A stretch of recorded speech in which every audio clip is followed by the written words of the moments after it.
karena masih muda, mungkin masih berpikir, ah papa saya sama mama saya pasti umurnya panjang lah, masa sih besok langsung meninggal. Sampai akhirnya ya sudah, ketika udah kejadian baru deh saya nyesel. Ya, perkenalkan saya Anton, usia saya sekarang 32 tahun, seorang ayah dari 2 orang anak. Pak Anton, boleh diceritakan bagaimana awal saat semua ini terjadi hingga akhirnya terpaksa ditinggal oleh kedua orang tua?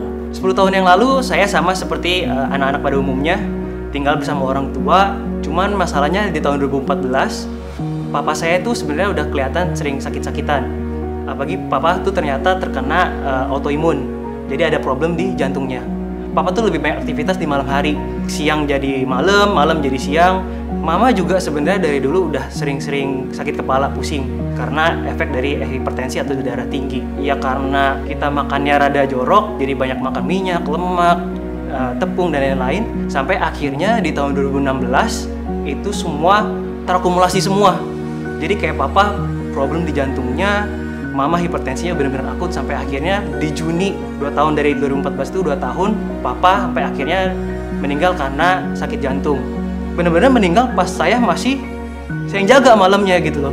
Nafas terakhirnya pun saya lihat gitu di ruang ICU. Saya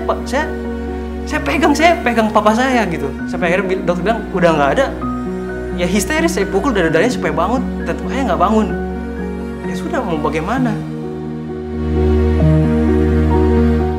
4 bulan setelah papa meninggal, jadi ke Oktobernya itu mama langsung masuk rumah sakit, dirawat 3 hari, cuma 3 hari, dan itu baru pertama kali masuk rumah sakit. Di hari ketiga masuk keempat itu dokter udah bilang darah tingginya itu udah kena ke batang otak.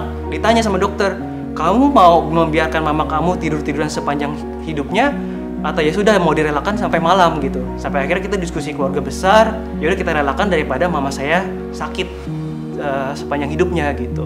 Malamnya masuk rumah sakit, subuh-subuhnya tuh langsung meninggal seperti itu. Jadi bagaimana kejadian ini merubah kehidupan Pak Anton? Nah, sebelum itu semua, saya pun merasa, ya udah saya juga aman-aman aja lah dengan gaya hidup yang seperti papa. Habis pulang sekolah, malam minggu kita nongkrong bareng-bareng sampai malam bergadang. Teman ngerokok dikasih nyobain ikut ngerokok, kita ikutan minum juga. Ya udah sampai akhirnya setiap nongkrong ikut-ikutan juga. Mungkin sampai terbawa juga sampai akhirnya melihat papa mama saya itu meninggal dengan tidak ada tanda apapun sepanjang hidupnya, terus tiba-tiba meninggal. Saya nanti kalau punya anak begini juga ya, berarti saya bisa aja meninggalkan anak saya tiba-tiba seperti itu. Masih saya ninggalin anak saya umur 10 tahun terus tiba-tiba papanya udah nggak ada gitu. Saya aja yang umur 22 tahun, saya merasa kehilangan gitu. Papa saya tuh kok saya nggak bisa diajarin lebih-lebih lagi gitu.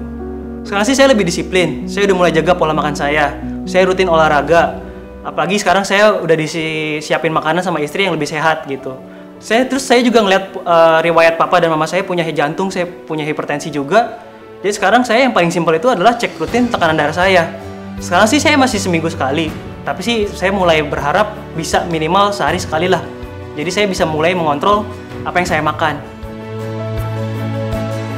Apa pesan Pak Anton untuk orang yang mengalami hal serupa? Ya, pesan saya, jangan tunggu sampai terlambat.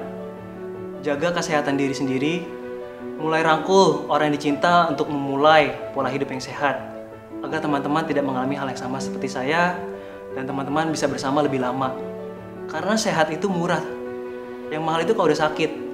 Apalagi kalau misalnya udah mulai ditinggal, itu tidak ternilai harganya.